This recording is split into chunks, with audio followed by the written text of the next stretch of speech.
Hello दोस्तों, मैं रमनदीप आप सभी का यूपीएससी हिंदी के चैनल पर स्वागत करता हूं। दोस्तों, आज हमारी जो पंचायत है उस पंचायत में हम लोग करेंगे क्या कि जो फरवरी माह का हमारा सृजन का बैच था आंसर राइटिंग वाला, उसमें हम लोगों ने जो प्रश्न डिस्कस किए थे, जो प्रश्न दिए थे लिखने के लिए, उनमें जो प्रश्न डाउट के रहे थे उनको आज चर्चा करेंगे। तो यहाँ जितने सर लोग बैठे सभी सर एक एक प्रश्न पर अपनी पूरी राय देंगे, उस क्वेश्चन का पूरा स्ट्रक्चर बताएंगे, कैसे उस क्वेश्चन को अटेम्प्ट करना था, कौन कौन सी गलतियां आप लोगों के द्वारा की गई है, जो कि सबसे इंपॉर्टेंट पार्ट है। ठीक है, अगर आप अपनी गलती को समझ जाएंगे तो आपको सुधार होना शुरुआत हो जाएगा। और दोस्तों, इसी के साथ हम बता दें कि हमारा जो मार्च का सृजन का बैच है, ठीक है, वो आज से स्टार्ट हो रहा है। अगर आप सभी ने अभी तक ज्वाइन नहीं किया है तो जल्द से जल्द सृजन का हमारा बैच ज्वाइन करें।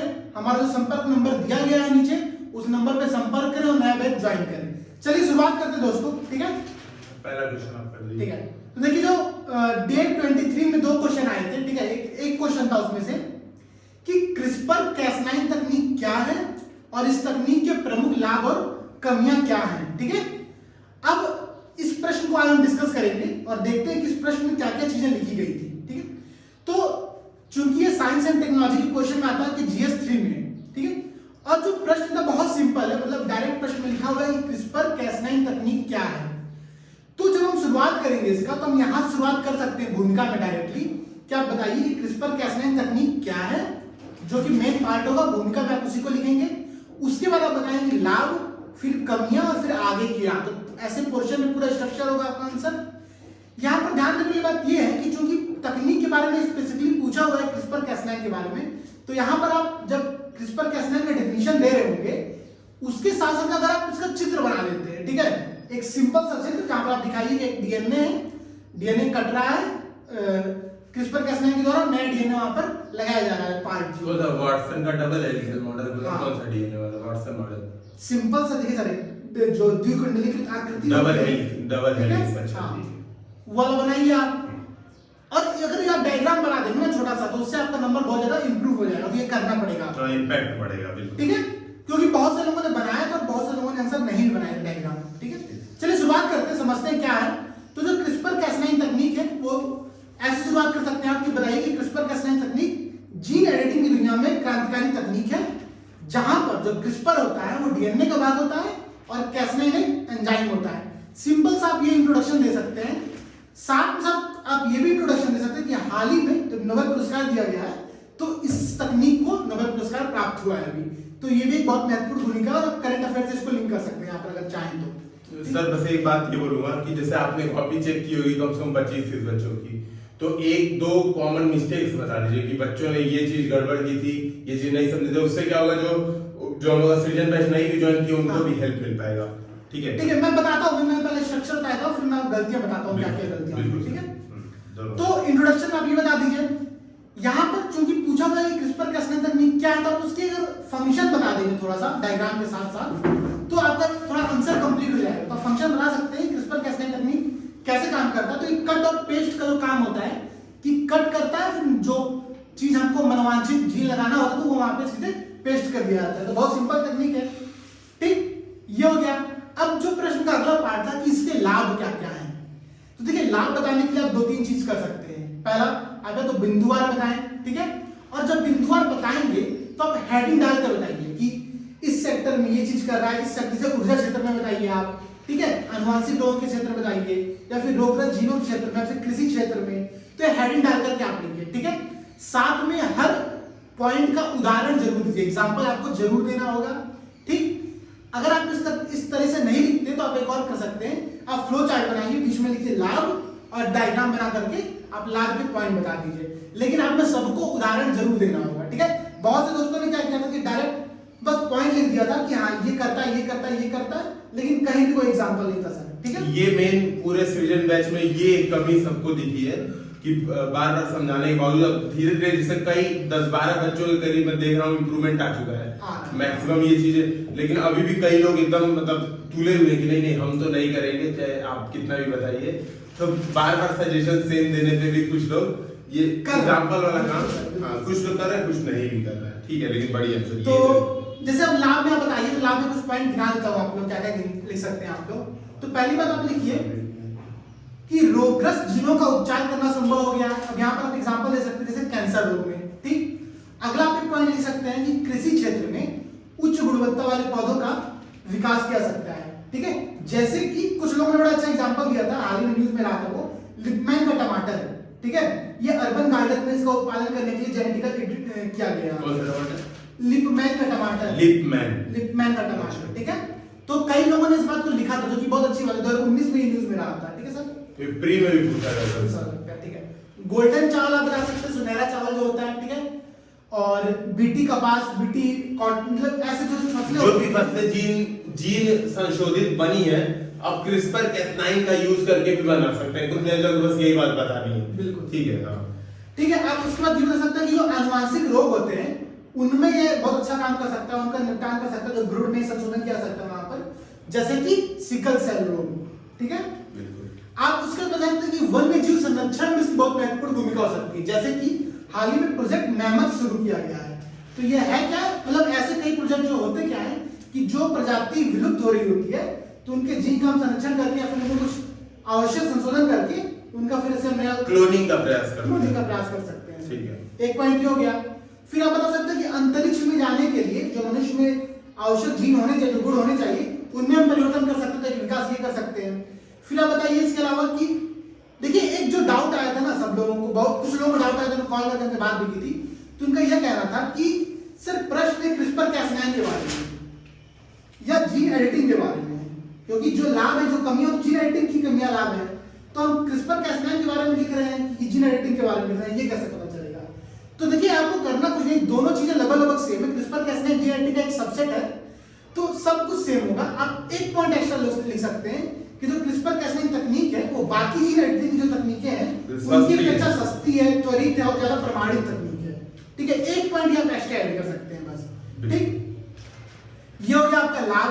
अब आपको ये बताएं कि हालांकि बस एक चीज ये बोलना है कि जैसे ये क्वेश्चन में कई लोगों को ऐसी प्रॉब्लम आ रही है कि इसका आंसर ये है, तो आपको कुछ नहीं करना है, आंसर में बस बार बार अपने आप को समझाते रहना, ऐड करते रहिए। इस तकनीक से स्वास्थ्य क्षेत्र में ये चीजें और आसान हो जाएंगी, इस तकनीक से कृषि क्षेत्र में और चीजें आसान, ताकि एग्जामिनर को भी लगे आप क्रिस्पर कैस9 लिख रहे हैं, जीन एडिटिंग नहीं लिख रही है।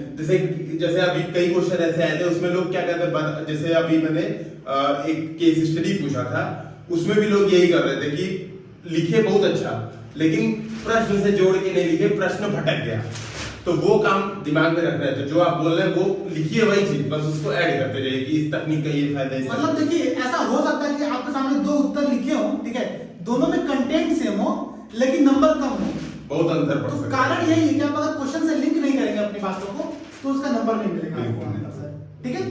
तो ये तो हो गया आपका लाभ। अब आप मुद्दे बताइए यहाँ पर कि समस्याएं क्या क्या है। तो जैसे बता सकते हैं आप, सबसे पहली समस्या कि एक बहुत अनैतिक कदम है, ठीक है, प्रकृति के विरुद्ध मान सकते हैं आप इसको। कुछ लोग कहते हैं कि प्रकृति के विरुद्ध है। इसके साथ ही साथ डिजाइनर बेबी की जो अवधारणा है सर, उसको बहुत ज्यादा बल मिलेगा कि बच्चे जो है सिर्फ एक वस्तु के रूप में देखे जाएंगे वहां पर, फिर आसान हो जाएगा वो बनाना। तो कई लोग चाहेंगे मेरा बच्चा आइंस्टीन बने, कोई लोग चाहेंगे उसेन बोल्ट बने, बिल्कुल कॉमन चाइल्ड किसी को तो चाहिए। बच्चे की स्वतंत्रता समाप्त हो जाएगी आप बच्चों से लेके।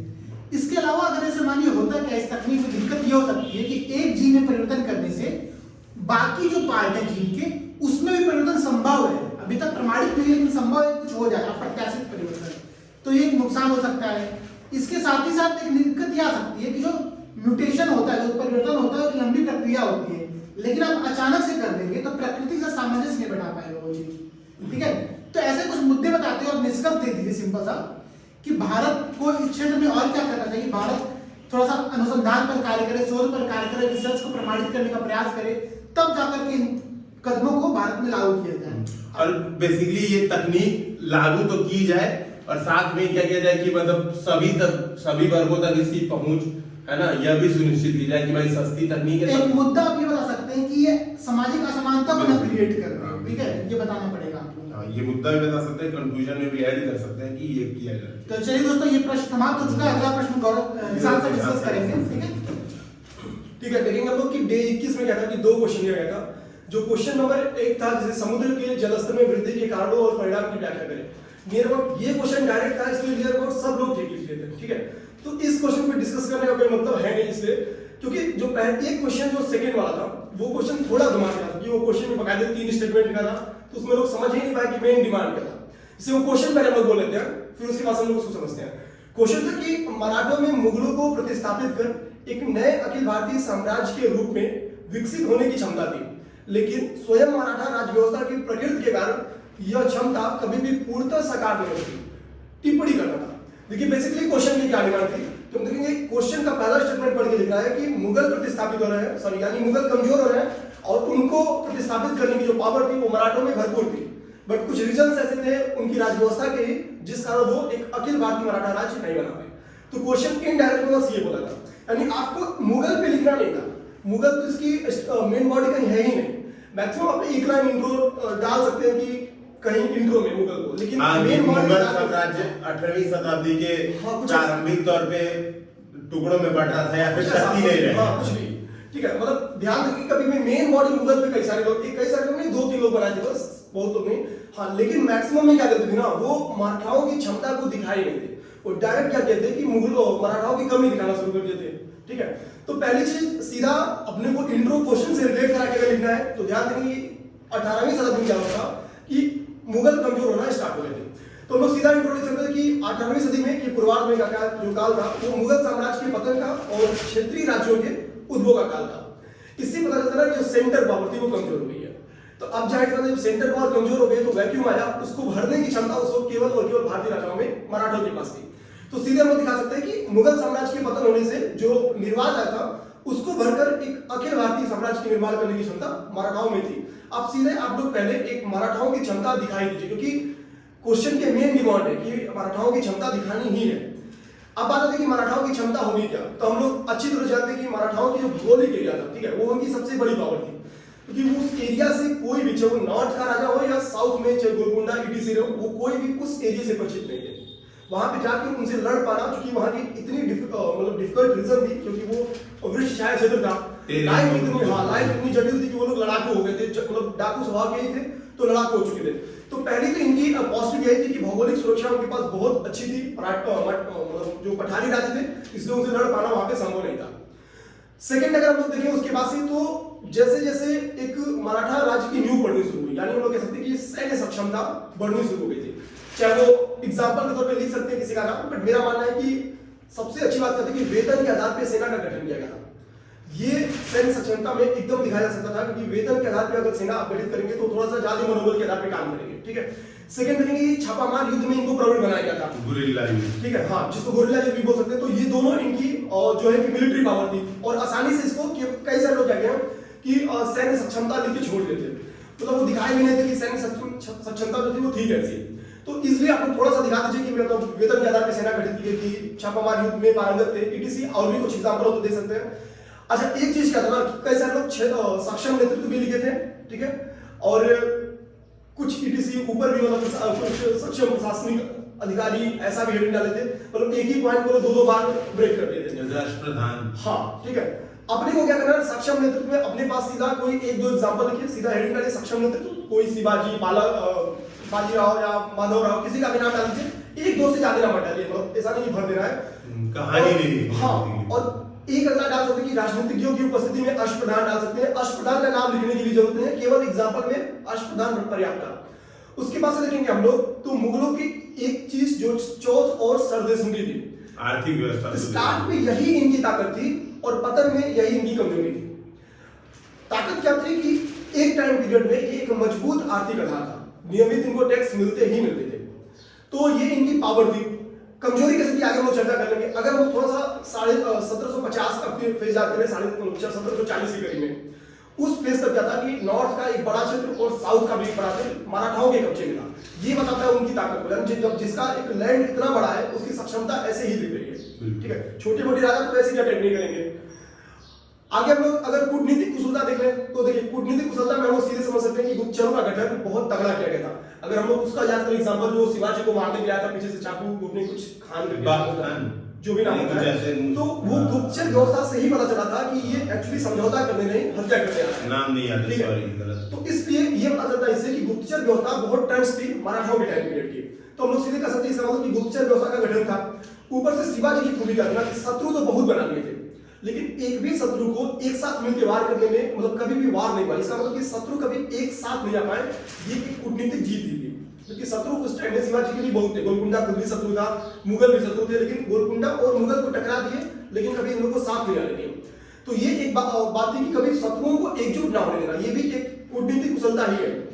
आगे एक देखिए, कहीं ना कहीं चौथ और सरदेशमुखी ही एक कूटनीतिक तौर पर प्रयोग किया गया था। जैसे सपोज अगर हम लोग देखें तो जो मराठा राज्य था, मराठाओं राज्य ने क्या किया था कि बेसिकली अपने निकटवर्ती जो राज्य थे उनसे चौथ और सरदेशमुखी के बदले में, बेसिकली चौथ के बदले में एक ट्रीटी कर दिया था कि आप पे कोई भी वार होगा तो हम अटैक करेंगे और बदले में आपको हमको नियमित चौथ देना है, यानी 1/4 रेवेन्यू का देना था। तो सीधी सी बात थी, यानी मराठाओं ने क्या किया था कि अपने चारों तरफ एक बफर स्टेट बना दिया था।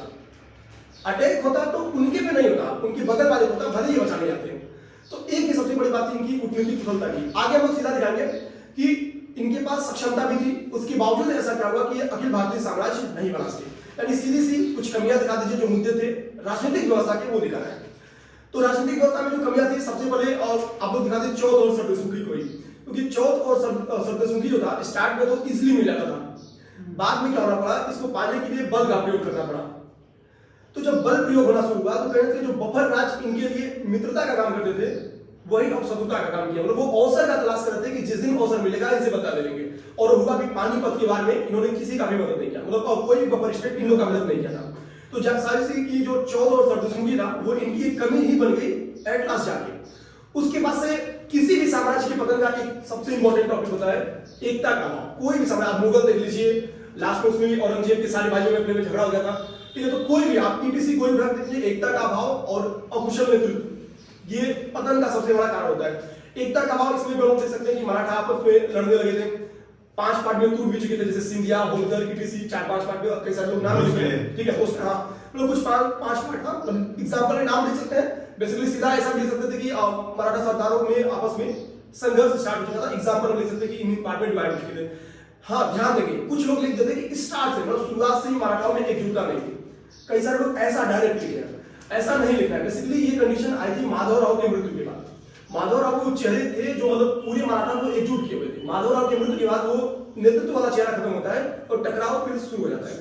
तो मराठा ये स्टार्ट से मतलब एकता नहीं थी, ऐसा नहीं लिखना है। दूरदर्शिता का अभाव तो भरपूर था, इसके लिए था पूरे भारत में भले इन्होंने नॉर्थ और साउथ में कब्जा किया, पर कोई भी ऐसा उपजाऊ क्षेत्र नहीं था जिसको डायरेक्ट कब्जे में किया हो।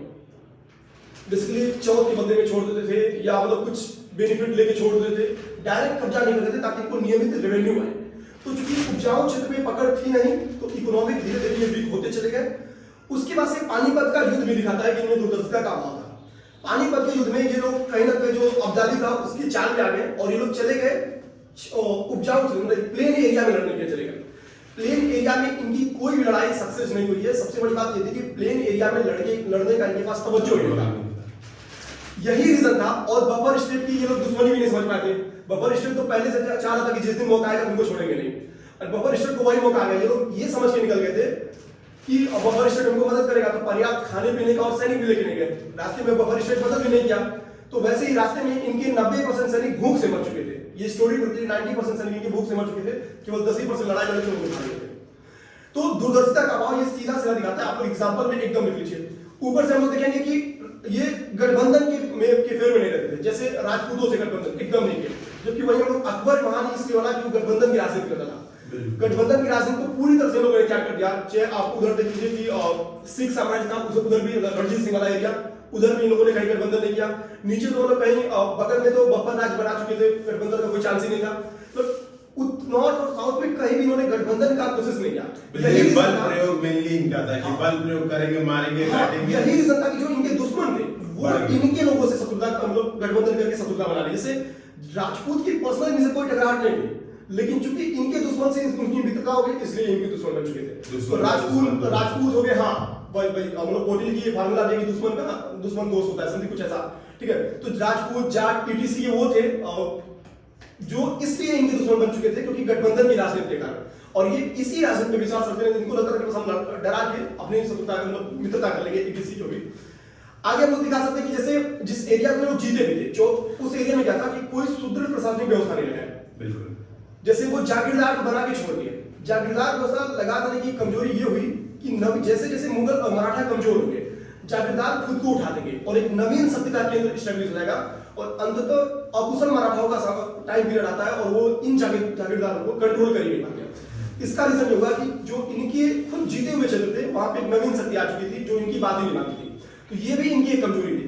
लास्ट में लोग कंक्लूड कर सकते हैं, जैसे हम लोग जो मॉडल आंसर में किया कि पूरी इनके पास सक्षमता थी, जैसे हम लोग स्टार्ट में जो क्षमता थी लोग देख लिए, उसके बावजूद जो इनमें विद्यमान कमियां थी, कमियां हम लोग ऊपर लिखे हुए भी हैं, ये वो रीजन था जिसके कारण ये अखिल भारतीय साम्राज्य का निर्माण नहीं कर सके और अंततः इन्हीं का लाभ उठा के आंग्ल मराठा युद्ध में अंग्रेजों ने इनको पूर्णतः नष्ट कर दिया।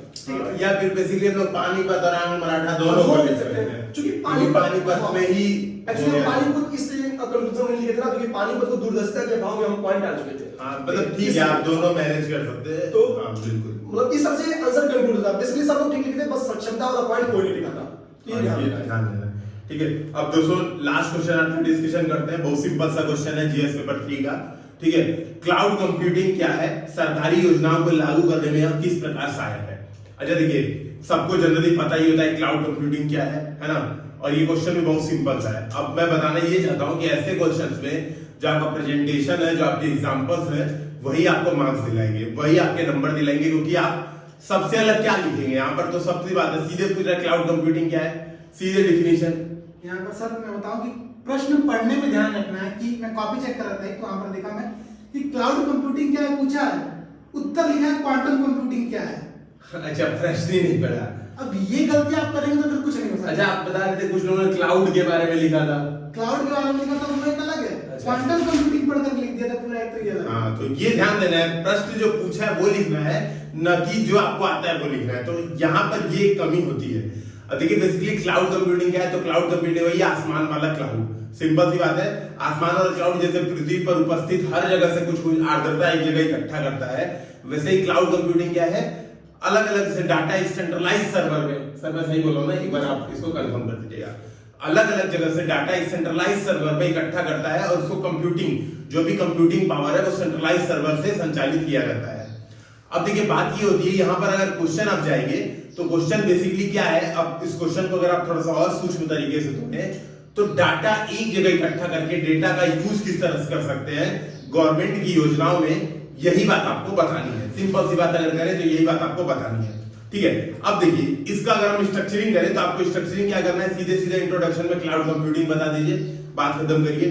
मेन बॉडी में जो है, जो मुख्य भाग है कि सरकारी योजनाओं को लागू करने में किस प्रकार सहायक है, तो सहायक किस प्रकार है, इसको आप कई तरीके से बता सकते हैं कि यह प्रशासनिक गतिशीलता प्रदान करता है, आर्थिक रूप से व्यवहार्यता प्रदान करता है। कुछ हेडिंग डालिए, मैं हमेशा बोलता हूँ सब हेडिंग का प्रयोग करिए, और कुछ लोग हैं जो बहुत अच्छे सब हेडिंग का प्रयोग कर रहे हैं। ठीक है, और उनके अब क्वेश्चन में ये दिखने लगा है कि सब हेडिंग डालते हैं, अंदर पॉइंट लिखते हैं, उससे क्या होता है एग्जामिनर को पढ़ने में टाइम नहीं मिलता और प्रेजेंटेशन बहुत अच्छी हो जाती है। तो जैसे मैं बात करूं कि सरकारी योजनाओं को लागू, पहले क्लाउड कंप्यूटिंग आप इंट्रोडक्शन में बताएंगे कि क्लाउड कंप्यूटिंग डाटा को एक जगह रखकर उस डाटा का प्रयोग जनहित में करने का प्रयास है, या फिर उसका कंप्यूटिंग करने का प्रयास है। इसके कुछ अनुप्रयोग आप बता सकते हैं कि जैसे मौसम विज्ञान में हुआ, ठीक है, जैसे भारत सरकार का मिशन भी चल रहा है, क्लाउड कंप्यूटिंग मिशन है, मेघराज क्लाउड जीआई वो शुरू किया है।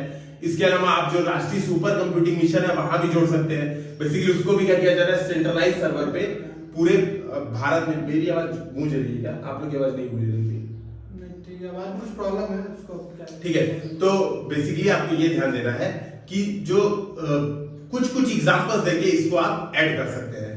उसके बाद जब ये क्वेश्चन है कि सरकारी योजनाओं को किस प्रकार सहायक है, तो आप बताइए कि क्लाउड कंप्यूटिंग क्या कर रहा है, डेटा को एक जगह रख रहा है। तो जैसे ये क्या कर रहा है, जो सरकारी योजनाओं की जो जवाबदेही है, या फिर आप कह सकते हैं जो ऑडिटिंग है, वो आसान बना रहा है। यहाँ पर एग्जांपल डालिए प्रगति प्लेटफॉर्म, ठीक है, जो क्या उसका नाम है, कुछ फुल फॉर्म है, प्रोग्राम इम्प्लीमेंटेशन, कोई फर्क नहीं पड़ता, सीधे प्रगति प्लेटफॉर्म डाल दीजिए वहां पे एग्जांपल पे कि प्रगति प्लेटफॉर्म से क्या रियल टाइम चेकिंग कर सकते हैं हम।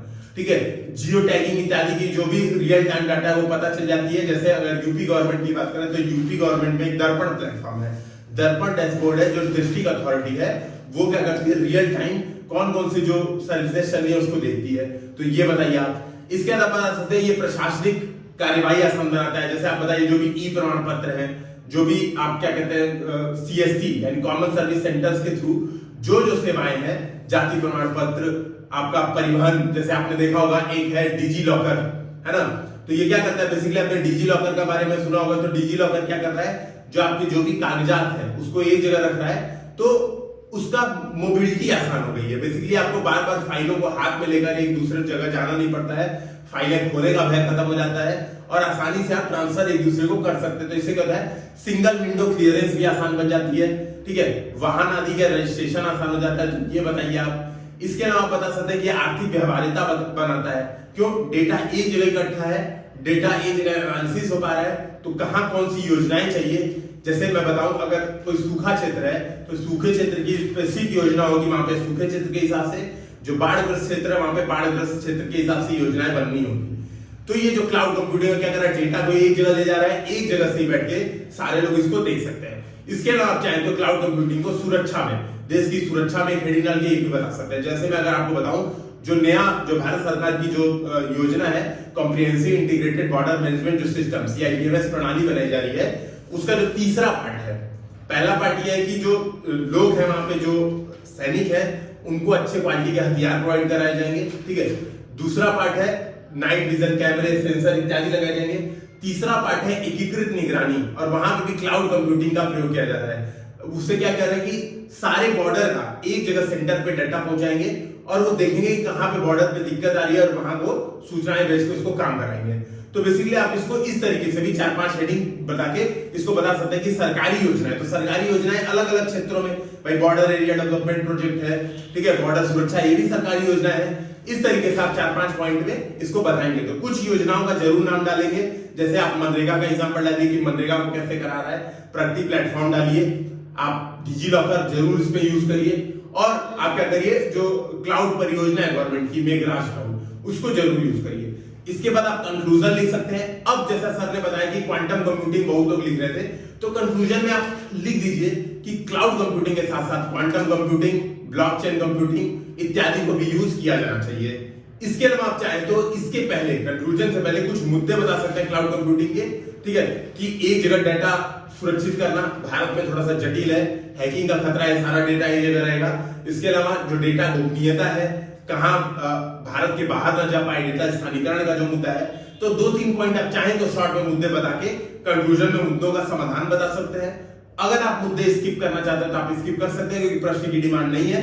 तो किस प्रकार सहायक है वो बताइए। निष्कर्ष में आगे की राह बता दीजिए कि क्लाउड कंप्यूटिंग को क्वांटम कंप्यूटिंग, बिट जो ये ब्लॉकचेन कंप्यूटिंग है, एज कंप्यूटिंग है, इसके सहायता से और इसको विस्तार दिया जाना चाहिए। तो दोस्तों इसी के साथ ये डिस्कशन समाप्त होता है। आप लोगों को कुछ सजेशन देना है? हाँ सर, अगला मार्च का बैच जरूर ज्वाइन कीजिए आप लोग। हाँ, ये सबसे बड़ा जो हम लोग का सजेशन है। देखिए, आप लोग हमारे साथ जुड़ते हैं, हमारे साथ अभ्यास करते हैं, इससे आप लोग का तो फायदा है, सीधी बात है। और दिग्विराज हम लोग का ग्रुप है, हम लोग को भी मोटिवेशन मिलता है और हम लोग नए नए तरीके के साथ आते हैं। क्योंकि दोस्तों हिंदी मीडियम में क्या आप कमी देख पा रहे होंगे, सिलेक्शन नहीं हो रहा है, तो एक सुधार का हम लोग प्रयास कर रहे हैं। आप लोग सहायता करेंगे तो हम लोग जरूर इसमें आगे बढ़ेंगे और हम लोग अपनी तरफ से हमेशा निरंतर प्रयास करते रहेंगे। तो इसी के साथ बहुत बहुत शुभकामनाएं। जय हिंद, जय भारत। फिर